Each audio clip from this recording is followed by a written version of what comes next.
pero la segunda C es corrupción. Corrupción. Y aquí es la entrada de la muerte y el sufrimiento en el mundo que una vez era bueno en gran manera.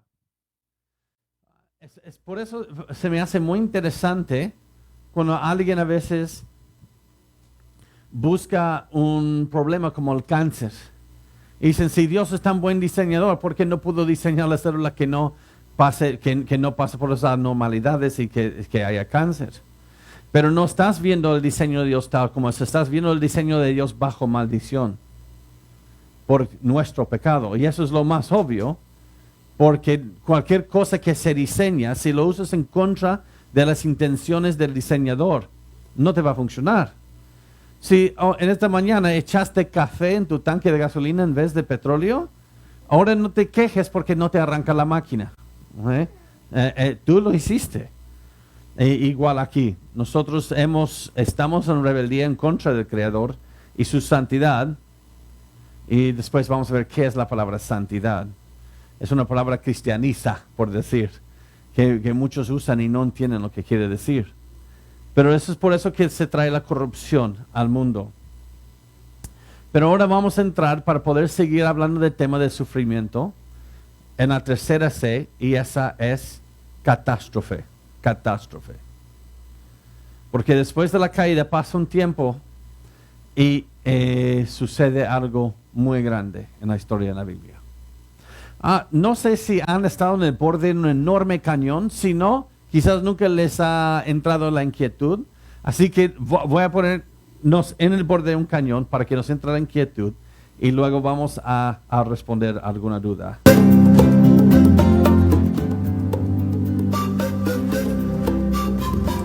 Este es el National Geographic del Gran Cañón, los Estados Unidos.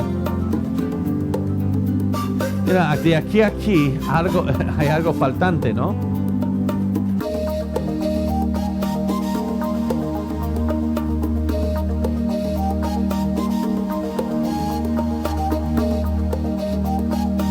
Es enorme, enorme cañón ahí. Pues, ¿cómo explicamos la formación de esos cañones? Y son bellos, ¿verdad? Son algo muy sublime ver, pero ¿de qué sucedió aquí? Pues en la geología, hace como 200 años, se formuló una teoría que se llama gradualismo, o una filosofía. Primero, en la geología, se enseñaba que todos esos cañones se formaron por el diluvio, o procesos indirectos del diluvio después. Luego, en el tiempo del razonamiento, se salió de eso y empezaron a enseñar catastrofismo, que es por catástrofes a nivel continental o global, pero quizás no el diluvio, sino uno que otro a través de mucho tiempo. Y luego se formuló por Charles Lyell el gradualismo o uniformismo. Y esa es la teoría en que estos se cortaron a través de millones y millones y millones de años por lenta erosión, por poco agua, pero a través de mucho tiempo, poco a poco, cortando esos enormes cañones. Pero cuando yo entro en la Biblia, yo veo algo muy distinto. No lento a través de millones de años, sino hubo una catástrofe a nivel global que sucedió.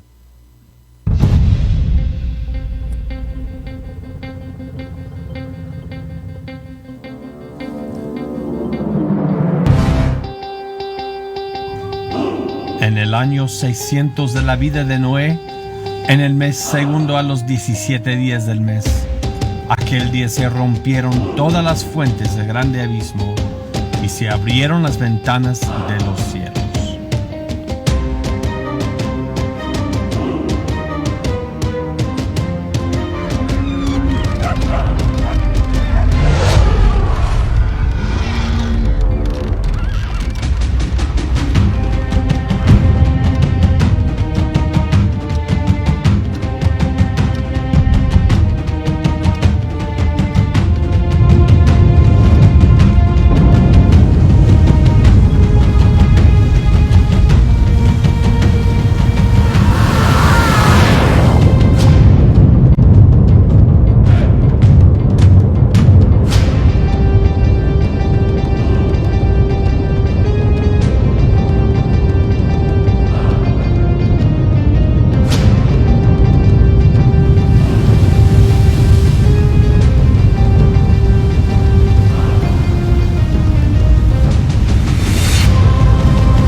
tenemos un relato entre algunos capítulos en Génesis de un diluvio que cubrió el planeta.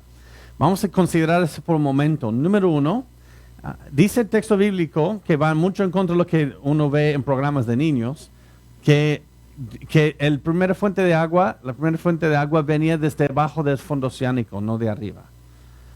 Y nosotros sabemos que cuando hay un poco de movimiento tectónico, provoca mucha actividad volcánica, como podemos ver aquí, y también tsunamis, como aquí en Japón. Imagínate si eso está sucediendo a lo largo de la Tierra, en el fondo oceánico, abriendo el suelo del océano. Eso va a ser algo bastante trágico. Y dice en Génesis 7, 19, 20, y las aguas subieron mucho sobre la tierra, y todos los montes altos debajo de todos los cielos fueron cubiertos. Así que según el relato bíblico, el diluvio cubrió todo el planeta. Por eso cuando yo veo el Gran Cañón, yo veo más catástrofe indirecta después de un diluvio. Ahora, en vez de poco agua en mucho tiempo, sino mucha agua en poco tiempo. Les voy a mostrar cómo este tipo de catástrofe podemos ver hoy. En el monte Santa Elena en 1980, en el estado de Washington, tuvo una enorme erupción que sorprendió a muchos y así quedó el monte. En esta línea es donde estaba y eso es lo que ha quedado como un cráter. Y este cráter después se llenaba con nieve, porque neva mucho allí. Y luego hubo pequeñas erupciones que derritió esta nieve y bajaron las aguas y solo lo que entra en ese cráter, esta laguna, cortó estos enormes cañones todo alrededor de allí, que existen hasta el día de hoy, enormes cañones, pero muchos no se ve como si de este cráter aquí, porque ahora hay árboles, hay plantas. Esto fue hace 30 y pico años ya. Y eso es un enorme cañón formado por una sola laguna que ya tiene un río en medio, un pequeño río en medio, pero según el uniformitarianismo, uno dijera que este río cortó todo este cañón a través de millones de años. Solo nosotros sabemos lo distinto porque eso se observó. De hecho, en un lugar que se llama los Scablands en Washington, un geólogo Brett estuvo estudiando estos enormes cañones el siglo pasado y él empezó a hacer estudios mostrando que aquí él no veía gradualismo, él veía catástrofe. Y él fue llamado un aleluyo por muchos de sus colegas en la geología. Está tratando de demostrar algo de un diluvio como de su Biblia. Y hasta donde sabemos, Brett nunca fue cristiano.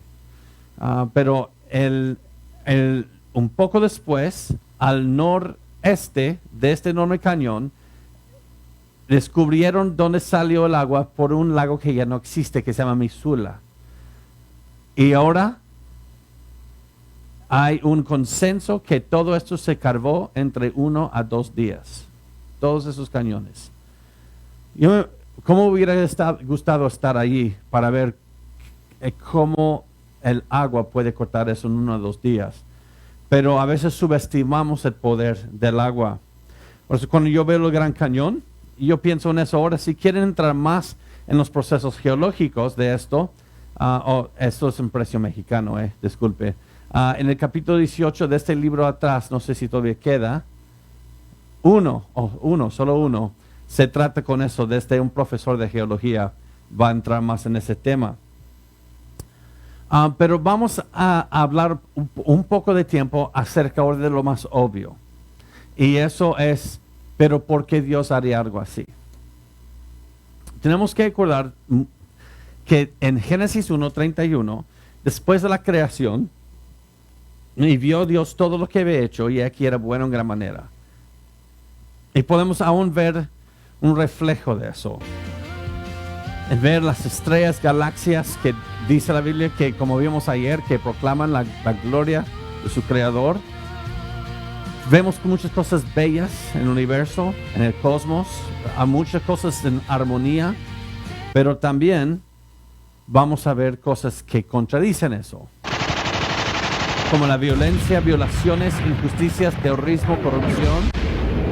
Y lo muy interesante acerca de eso es, vamos a considerar eso por un momento, porque muchos arrojan esto en contra de Dios. Y dice, ¿por qué existe eso? Si yo no creo en Dios, porque existe esto aquí. El problema con eso es que tuvieras que asumir primero que Dios existe para levantar esa queja. Porque ¿qué es violación? Es violar un estándar universal. ¿Qué es violencia? Violar un estándar universal. Pero si no existe Dios, no existe un estándar universal. Entonces tu queja es una contradicción si usas la queja para negar a Dios. También la muerte. Vamos a considerar la muerte por un momento. Por tanto, como el pecado entró en el mundo por un hombre, en la muerte por el pecado, así que la muerte pasó a todos los hombres porque todos pecaron.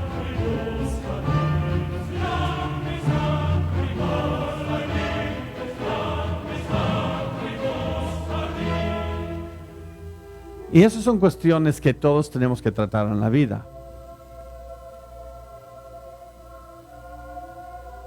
Que parece contradecir un Dios que dice en la Biblia que puso la eternidad en el corazón del hombre. Pero mira lo que dice Romanos 8, 20 y 22. Pues sabemos que la creación entera aún gime y sufre con dolores de parto hasta ahora.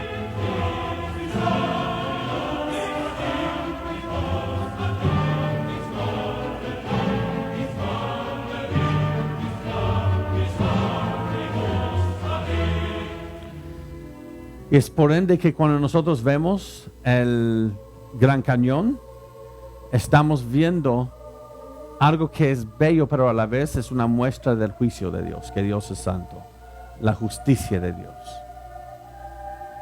Ese es el resultado de su justicia. La promesa, su promesa a sí mismo para ser un Dios justo. Y eso nos lleva a esta pregunta. Si Dios es bueno, porque existe el sufrimiento, la injusticia, la maldad. Ahora, lo que vamos a entrar ahora se llama teodicea. Teodicea viene del griego theos, Dios, y dike, justicia. Es la explicación por qué un Dios perfectamente bueno, todopoderoso y omnisciente permite el mal. El término literalmente significa justificar a Dios. Así que toma eso a la ligera porque nosotros no justificamos a Dios. Él se justifica a sí mismo. Pero vamos a entrar en esa cuestión de teodicea, por qué existe la maldad. Y usualmente viene en estas maneras, en estas preguntas. Número 1, si Dios existe, ¿por qué existe la maldad? Esa es una pregunta. Número 2, si Dios es bueno, ¿por qué existe la muerte? Número 3, si Dios es amor, ¿por qué destruyó a tanta gente en el diluvio? ¿Ok? Esas son unas preguntas comunes que se levanta. Número 1, si Dios existe, ¿por qué existe la maldad? Número 2, si Dios es bueno, ¿por qué existe la muerte? Número 3, si Dios es amor, ¿por qué destruyó a tanta gente en el diluvio? Me imagino que quieren las respuestas a esas preguntas. Pues vamos a ver la primera. Si Dios existe, ¿por qué existe la maldad? Ahora, al entrar a responder esas preguntas, quiero exhortarnos a mí mismo en este punto. Número 1, vivimos en un día muy interesante hoy día. La gente quiere hacer, y nosotros también queremos hacer preguntas profundas y exigimos una respuesta superficial, una respuesta fácil. Si tú haces una pregunta profunda, tienes que esperar una respuesta que considera varias categorías, porque tu misma pregunta lo está haciendo también. Así que vamos a entrar en eso en pasos, ¿ok? Número 1, cuando dices que si Dios existe, ¿por qué existe la maldad? Quiero primero desafiar la pregunta y luego responder la pregunta. Número 1, nosotros sabemos que Jesús responde con preguntas. Es muy común que Jesús, cuando le plantean una pregunta, Él responde con una pregunta. Por ejemplo, mira todas estas citaciones en el Nuevo Testamento, cuando Jesús responde a una pregunta con otra pregunta. Les voy a mostrar un ejemplo y les voy a mostrar por qué Jesús lo está haciendo. Alguien puede decir que un escéptico que no conoce la Biblia puede fácilmente decir, debe hacerlo porque esté evadiendo la pregunta. Pero no, Jesús está respondiendo la pregunta de la mejor manera cuando lo hace. Les voy a mostrar un ejemplo de eso. En Lucas 18, 19, un hombre principal le preguntó diciendo, Maestro bueno, ¿qué haré para heredar la vida eterna? Y Jesús responde, Jesús le dijo, ¿por qué me llamas bueno? Ninguno hay bueno, sino solo Dios. Ahora, si no conoces bien el contexto, si le saques eso fuera del contexto, alguien como un testigo de Jehová te puede decir, ya ves, Jesús no es Dios, porque Jesús dice que solo Dios es bueno y no quiere que le llamen bueno a él. Si Jesús es Dios, ¿por qué él dijo eso? Pues eso es un terrible argumento, porque no estás considerando el contexto. ¿Qué pasa aquí? Un joven rico se le acerca y dice, buen maestro, tengo que hacer para ganar la vida eterna. Y Jesús sabe qué es lo que va a salir después en la conversación y sabe el corazón de este joven. Y Jesús dice, ¿por qué me llamas bueno si nadie es bueno sino solo Dios? En la razón que Jesús lo corrige o lo desafía en las suposiciones en su pregunta, es porque este joven después va a tratar de decir a Jesús que él también es bueno.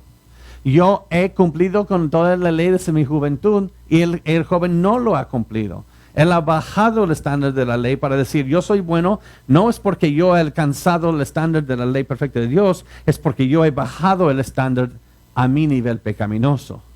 Porque Jesús lo reta con una cosa con la ley y él es la idolatría en su corazón. Y él dice, ok, vende todo lo que tienes y repártelo entre los pobres. ¿Y qué hace él?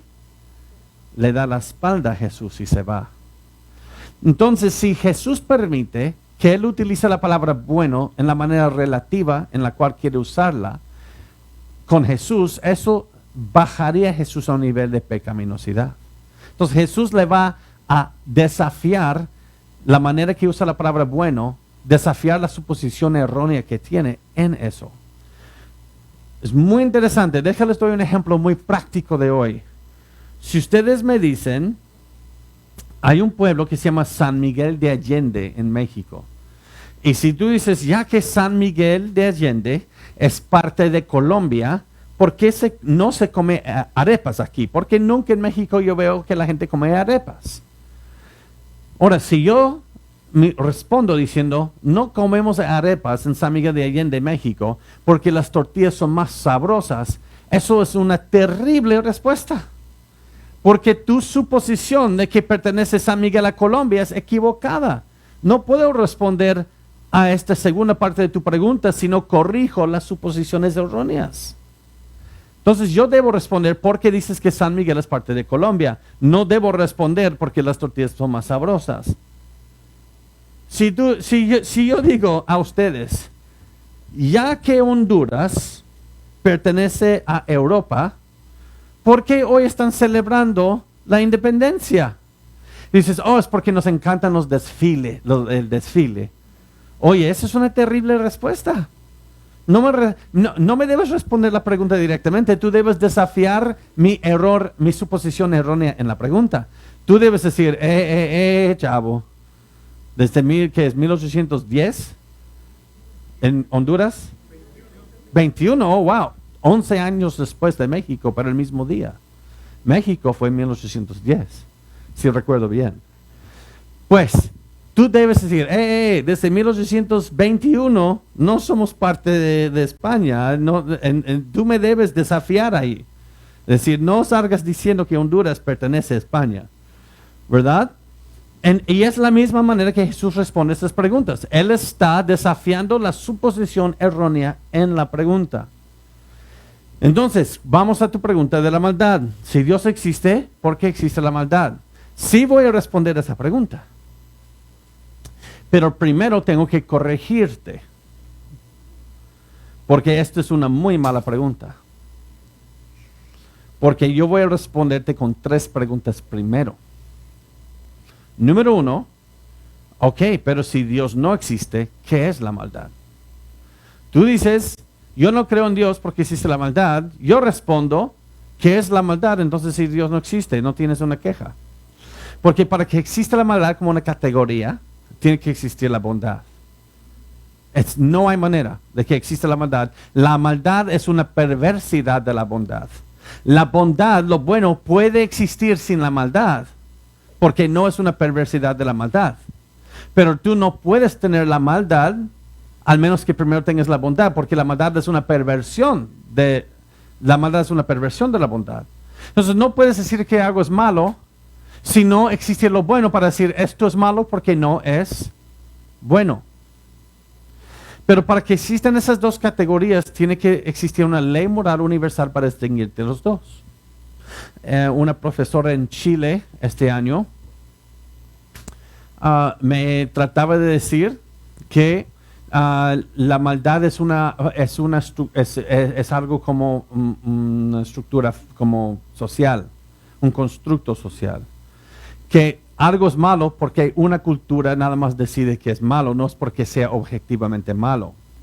Y cuando yo le dije entonces lo que hicieron los nazis en el Holocausto o si yo torturo a bebés nada más para dar entretenimiento, eso es malo o bueno. Y él dijo, eso es malo. Entonces, pero dije, pero solamente dentro de tu sociedad. Porque si mi sociedad dice que es bueno, ¿quién eres tú para decir que es malo? De hecho, en todo el mundo, si yo levantaría ahorita un bebé y lo saco sus intestinos solamente para hacerles reír, todos van a saber que es malo. Eso no es un constructo social. Sabemos todo el mundo que es malo. Y ningún ateo, escúcheme, ningún profesor ateo me ha dicho, eso sí ya es un constructo social. No me han dicho, sí, no, eso sí es malo. Entonces tienes que admitir que existe la maldad a un nivel universal. No es un constructo social. Pues, pero si existe una ley moral universal, tiene que existir un dador de esa ley. Como dijo C.S. Lewis, todos sabemos que hay una ley moral universal, pero número 2, todos sabemos que no cumplimos con esa ley. Pero si no existe el dador, si tú dices, yo no creo que existe el dador porque existe la maldad, pero si quitas el dador, entonces ya no existe la ley moral universal. Si no existe la ley moral universal, no existe lo bueno. Si no existe lo bueno, pues no puede existir la perversión. Entonces tu pregunta, si Dios existe, ¿por qué existe la maldad? No existe. Perdió sus cimientos. Como dijo C.S. Lewis, el profesor de Oxford que escribió Narnia, él antes fue ateo y luego después de ser cristiano dice, mi argumento contra Dios era que el universo parecía tan cruel e injusto. Pero ¿cómo había obtenido esa idea de justo e injusto? Un hombre no dice que una línea está torcida a menos que tenga una idea de que es una línea recta. ¿Con qué estaba comparando yo este universo cuando lo llamaba injusto? Realmente, ¿cómo puedes equivocarte en la dirección a menos que haya una dirección correcta primero? Y no puedes quejar de la injusticia a menos que existe la justicia. Por eso hoy se ha dicho que todo es relativo. No, la moralidad es relativa. Pues mira lo que dice ese joven en una conferencia acerca de la maldad. Él estaba en una conferencia con Rabbi Zacarías, un hindú, apologeta, y el joven dice, no necesitamos una Biblia para ser una buena sociedad. Porque asumes que necesitamos a tu libro para ser una buena sociedad. All night you guys have been grappling with issues like morality and, what is right, what is wrong, and meaning. But my question is simply, why are you so afraid of subjective moral reasoning? I mean, do you think that we're all just going to start raping and pillaging just because we don't have a book to tell us what to do? I mean, are you afraid of that? Like, I'm not, because that's not going to happen. And that, yeah, Nazis were bad, but there were Christian Nazis and there were atheist Nazis. So I don't see, what are you so afraid of? Do you lock your door at night? Yeah. Sure.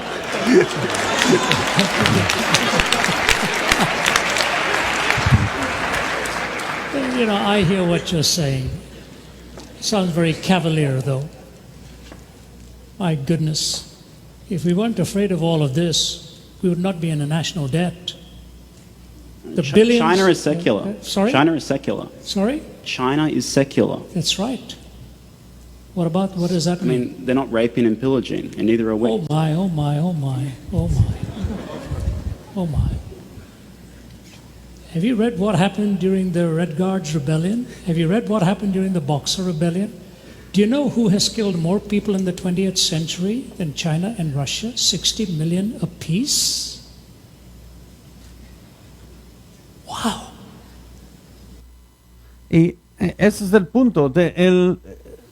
Es invivible la idea de que decir la verdad o la moralidad es algo relativo. No hay una ley universal para darnos eso. Y si tú dices que la maldad, que no existe la maldad, o como dicen que no existe el pecado, pues solamente pon tu dinero aquí en la mesa, te vas unos 10 minutos y cuando regresas no puedes culparme por tener tu dinero, porque acabas de decir que no existe el pecado. Entonces, no fue pecado que yo te tomé el dinero. Entonces, no vas a tener un estándar para apelar, para decirte que te regrese tu dinero. Nosotros vivimos sabiendo que esos existen. Pero quiero llevar eso ya a otro nivel, porque les dije, esa pregunta es muy profunda y tenemos que empezar a indagar paso por paso cómo responder. Ok, digamos que eso eres vos. Si Dios existe, ¿por qué existe la maldad? Pues se los voy a voltear un poco la pregunta, ¿ok? Número 1, si yo te doy una hoja de papel y yo te digo, quiero que me anotes toda la maldad que en que tú has participado en los últimos 2 meses de tu vida. Cada pensamiento, cada motivo, cada palabra y cada hecho en maldad. De los últimos 2 meses, pues yo creo que una hoja no es suficiente. De hecho, te voy a tener que prestar algunas hojas, ¿no? Y no estoy hablando mal de ustedes porque tú también. ¿Cuántas veces has perdido la paciencia incluso? ¿Cuántas veces has sido egoísta? Pues, ¿y cuántas veces has pensado, dicho algo malo en contra de alguien en chisme? Y luego decimos, pero ¿cómo? ¿Y saber cómo lo hacemos en México? Oye, eso no es chisme, ¿eh? Pero nada más quería decir de fulano. Oye, sí es chisme. Pues, ahora, tú no eres la única persona en el mundo. Así que tenemos que tomar todo esto, solo de los últimos 2 meses, y multiplicarlo por la población del planeta Tierra, esos 7.6 mil millones. Entonces, vamos a tomar toda la maldad en tu vida en los últimos 2 meses, multiplicar esa maldad por 7.6 mil millones de personas y tienes razón. El mundo sí es un lugar con mucha maldad. Porque mira, solo con lo que tú has contribuido, multiplicado por todas las personas que están haciendo lo mismo, es un mundo muy malvado. Entonces, la primera pregunta en que yo les respondo a la pregunta si Dios existe, ¿por qué existe la maldad? Es si Dios no existe, ¿qué es la maldad? Pero ahora la siguiente pregunta es, si nos ofende tanto la maldad, ¿por qué contribuimos tanta maldad al mundo? Si tanto te piensa en esto por un momento, si te indigna saber que existe la maldad e injusticia, si te indigna tanto, primero tú tienes que ser alguien que no participa para que te puedas indignar. Porque es como el que dice, habla mal de los políticos que roban cuando estás robando de tu empresa. Eso se llama hipocresía, ¿no? Ok, entonces si tú vas a hablar mal de los políticos que roban, primeramente tienes que asegurar que tú no estás robando y luego puedes levantar una queja. Pero si tú te ofende tanto la maldad en el mundo, la injusticia, entonces déjate hago una pregunta. ¿Por qué estás tú contribuyendo tanta maldad e injusticia? ¿Por qué estás sembrando maldad y esperando una cosecha de bondad? ¿Por qué? Dime tú cuál ley en este mundo es que vas a cosechar, algo que no has sembrado. Si tú estás sembrando maldad, ¿por qué esperaste una buena cosecha?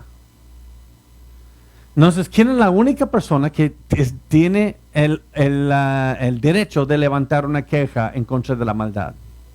Alguien que nunca ha contribuido. Y hubo uno que nunca contribuyó. Jesús. ¿Y ustedes saben lo que Él hizo en vez de levantar una queja? Él se levantó una cruz. Y Él tomó la pena y la vergüenza de ese pecado sobre sí mismo. Y aún estamos quejando de este Dios. Eso es una queja muy injusta, pero ahora vamos a la tercera parte, y es esta. Y esa es la que está un poco más difícil de entender, pero eso sí es una pregunta muy difícil. Si es que tu postura es que si Dios existe, ¿por qué existe la maldad? Yo respondo con la tercera pregunta. Ya que queremos tener el derecho de no seguir a Dios en nuestra vida, ¿por qué quejamos cuando Dios no obliga a la humanidad a obedecer y hacer el bien?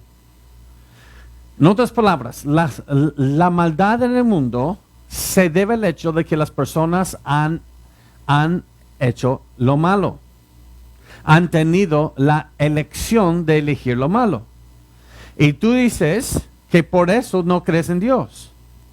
Pero el problema que tiene tu pregunta es que tú quieres tener la elección de negar a Dios.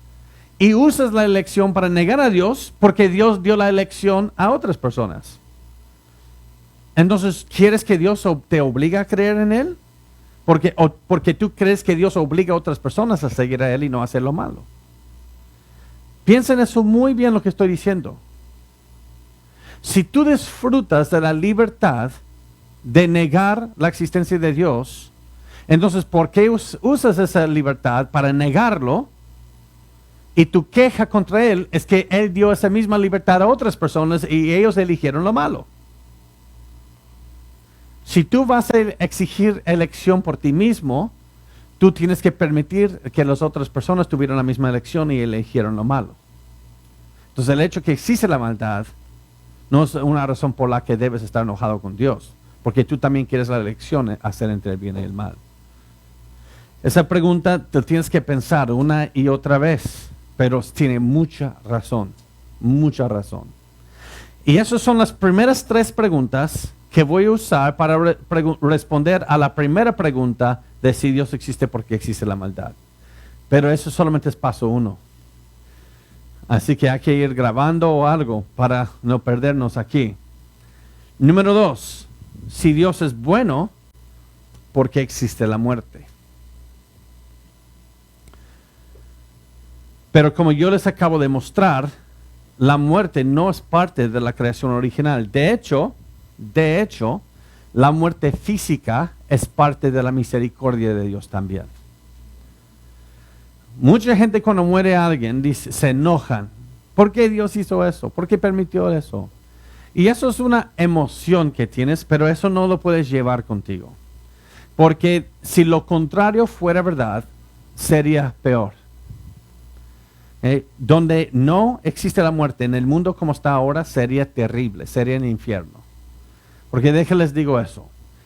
Debido a nuestra rebelión, cada uno estamos aislados del Creador. Fuimos diseñados para gozarnos en su gloria, de estar en comunión íntima con Él y de poderlo ver con nuestros propios ojos. Pero debido al pecado, Él ha retractado su gloria y su presencia, y mucha parte de eso es por misericordia. Porque cuando Moisés exige ver su gloria, y Él dice, el que ve mi faz morirá.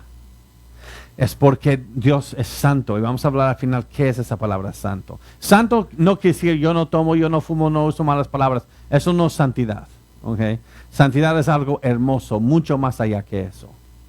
Eso es nivel kinder, decir solamente que la maldad no es fumar o tomar o usar malas palabras. Ese es nivel kinder. Es hora de salir de eso. Porque muchas veces creemos que se trata de algo que yo no hago. La santidad habla de la unicidad de Dios y vamos a hablar de eso al final. Y cuando la unicidad de Dios se revela en la creación, eso se llama gloria. Eso es lo que significa la palabra gloria. Vamos a ver al final. Pero aquí hay que entender algo. Desde que nos es privada la gloria de Dios, debido a nuestro pecado, porque Dios es santo y su gloria en toda su manifestación nos mataría, porque Dios no coexiste con la maldad. Él no convive en armonía y relación íntima con la maldad. Por eso Dios nos ha alejado un poco de Él en relación por nuestro bien, porque si nos quedamos en esa relación íntima, nos destruiremos, porque Él es santo. Por eso Moisés y el salmista siempre hablan del deseo de ver su gloria, y Dios como lo retracta un poco por nuestro bien. Pues tenemos que pensar en eso. Ya que estamos en ese estado donde seguimos a Dios por la fe y no por la vista, debido a que se ha retractado, y tenemos que luchar con nuestro propio corazón malvado y luchar con la maldad en los corazones de todos los otros seres humanos, pero tú no quieres que exista la muerte. Entonces eso quiere decir que todos los malvados en toda la historia nunca van a morir. Así es, Alejandro Magno aún está peleando con Adolfo Hitler, porque no se pueden matar. Entonces, si no puedes matar a la población, ¿qué tienes que hacer la población? Torturar. Es tu única opción. Entonces, el mundo va a estar dividido en grupos de torturas bajo dictadores por toda la eternidad, porque no existe la muerte. Entonces, tú vas a pasar toda la eternidad estando ausente de la presencia de Dios, en intimidad, a menos en relación, y bajo un dictador que nunca ha podido morir. Entonces te está torturando al público a su gusto. Y si no te gusta eso ahora, aún tienes que luchar con tu propio corazón, que es engañoso. Y ya ni llorar es bueno, porque tienes toda la eternidad que vas a estar en ese estado aislado de Dios, bajo tortura, tratando con seres humanos malvados. La muerte física es cuando se acaba el tiempo de esta celda. La muerte física es por la misericordia de Dios también. Porque estamos alejados de Él, estamos en un mundo lleno de pecaminosidad, de injusticias, pero es algo bastante temporario. Es algo que se va a terminar. Y luego las cosas se van a enderezar nuevamente. Esto es una sentencia hoy, pero es una sentencia corta. Piensa en eso por un momento. Ahora, como les dije, es parte de la misericordia de Dios. Y vamos a la tercera antes de tomar el descanso. El primer descanso.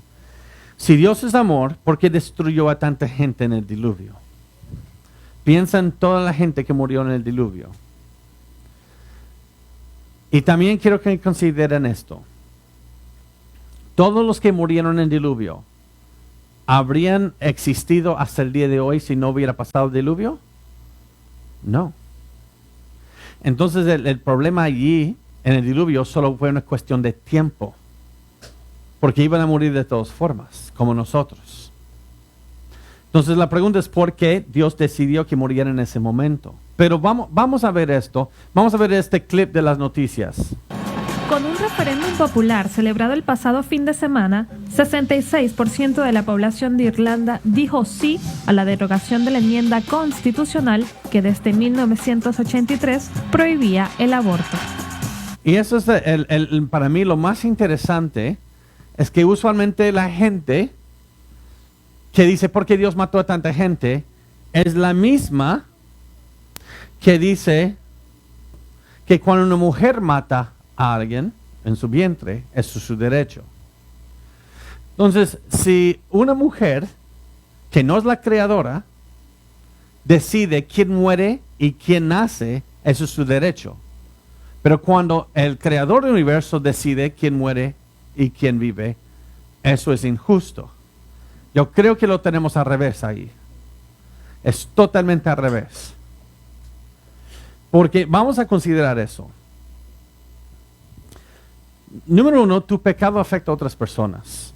Ustedes saben que entre los judíos y los musulmanes, su lucha hoy se debe a un solo pecado, que ha multiplicado y multiplicado y multiplicado y ha afectado a sus descendientes. Ese pecado fue el pecado de Abraham.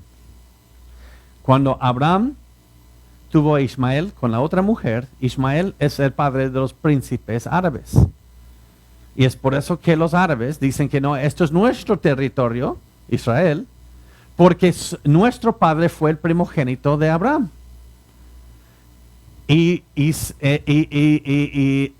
Abraham, Isaac es el hijo prometido, aunque no fue el primero, sino es el primer hijo con Sara. Entonces, debido a un pecado de tomar las cosas en sus manos, Abraham, en vez de confiar en Dios, hasta la fecha tenemos a dos naciones peleando. Tu pecado es destructivo. Mi pecado es destructivo. Entonces, sí hay bebés que van a morir, pero eso se debe a nuestro pecado, porque afecta a todos a nuestro alrededor. Pero, ¿por qué cuando el Santo Creador decide quién muere? Eso es injusto, pero cuando una mujer decide quién muere, eso es su derecho. Nos hemos puesto en lugar de Dios aquí. Pues, eso ya... Y cuando el Creador decide quién muere, se debe al pecado, sea de la persona o de otras personas. Pero cuando una mujer decide quién muere o nace en su vientre, se trata de un bebé inocente. Pero tú puedes decir, pero ¿por qué usas tanta la palabra con ligera la palabra pecado? Yo no creo que existe el pecado. Both of my brothers are unsaved. One believes there is no such thing as sin, therefore there is no need for a Savior. How do I answer this question? How do I explain sin? Steal his wallet. Me encanta cómo eres responde las cosas con un sombrerito. Y así se terminó. Piensa en eso por un momento. Solo roba su billetera y él va a creer que existe el pecado. Pues, vamos a tomar un descanso. Yo creo que ya hemos tomado una hora, ¿no? Ya tenemos una hora aquí. Tenemos algunos libros que quedan, pero vamos a indagar más en esta cuestión de la maldad cuando regresamos. Okay, así que estírense las piernas.